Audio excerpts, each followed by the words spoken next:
The year is 1528, and the Spanish are going around the world to find new land they can conquer. In the same year, Hernán Cortés is finished with Mexico and decides to go back to Spain. Hernán had a lot of treasure with him that he brought from Mexico, and he gave it all to Charles V, Emperor of Spain. Cortés had a cousin by the name of Francisco Pizarro, and he introduces him to the King of Spain. Francisco tells the emperor that I have a place in mind that's very valuable, and it's a very old civilization. He was talking about the Inca Empire in today's Peru. On July 26, 1529, Charles V, Emperor of Spain, gives the approval to Francisco to go take over this new land. In the year 1530, Francisco Pizarro, with the help of his 4 brothers and their army, set sail to South America.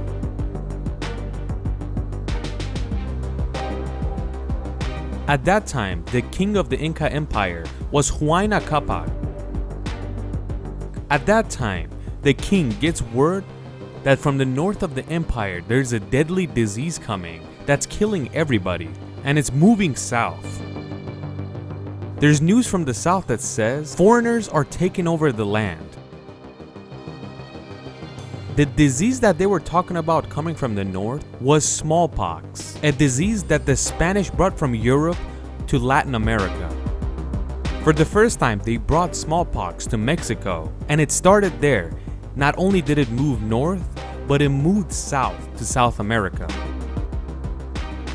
An empire that did what they do and didn't bother anybody, in just a few years, 90% of the population got smallpox and died.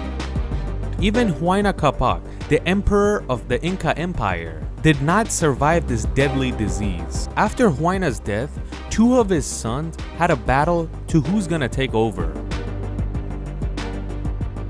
After all this happened, this giant empire went through a terrible phase, and it was not a stable time. The 2 brothers continued to have a war with each other, and at that point, Atahualpa, which was the brother from the north, defeated Huáscar that was from the south side, and he basically became the emperor of the Inca Empire. Not much time passed until he got word that 168 foreigners are here and they want to go to Cajamarca, and that was one of the cities of the Inca Empire.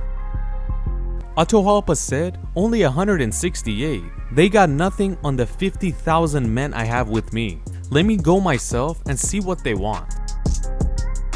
Atahualpa sends the message to the Spanish and tells them to meet him in Cajamarca.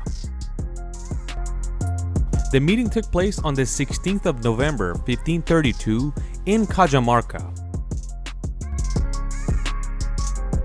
When these 2 met, Atahualpa did not realize that Pizarro is planning on killing him, and you could say the emperor looked at him more of guests rather than enemies.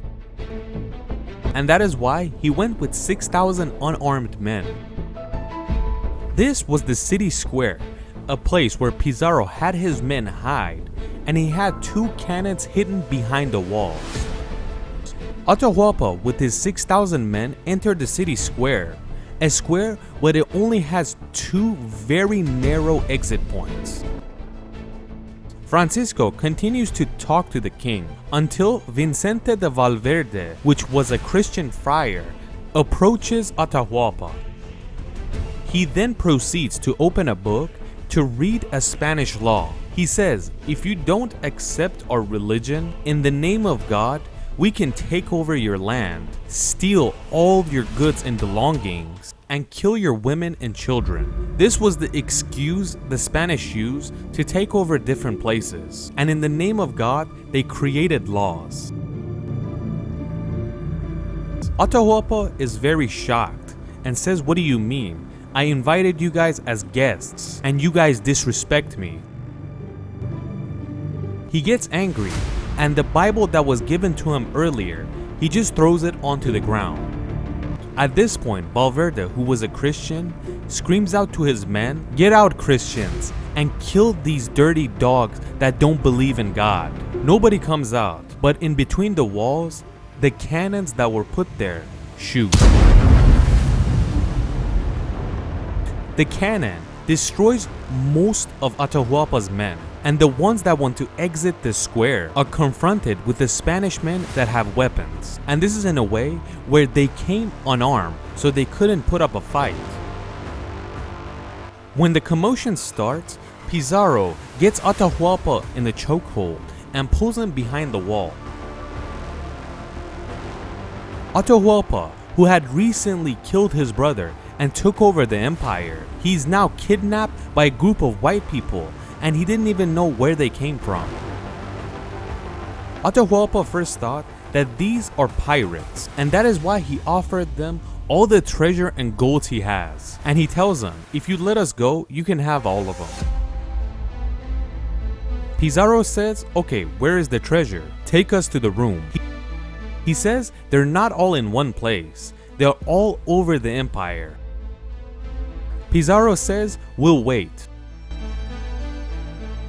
They keep the emperor as hostage until all the treasure is brought to Cajamarca.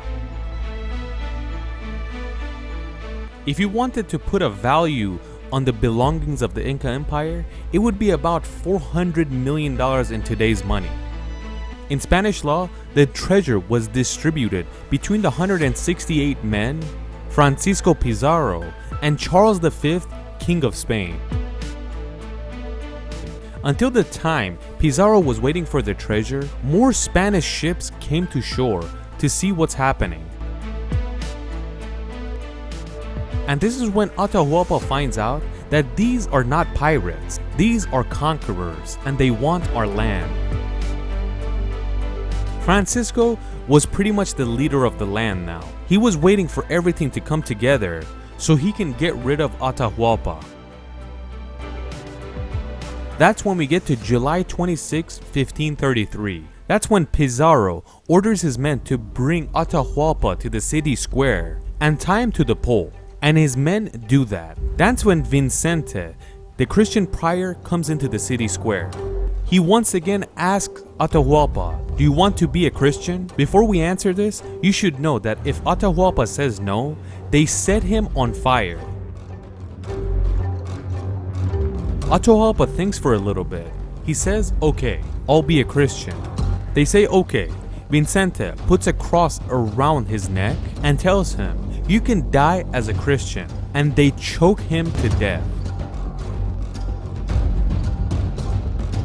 If you look at Western Latin America, you see that all the countries are Spanish speakers. And this was because of what Francisco Pizarro did and took over these poor people's land.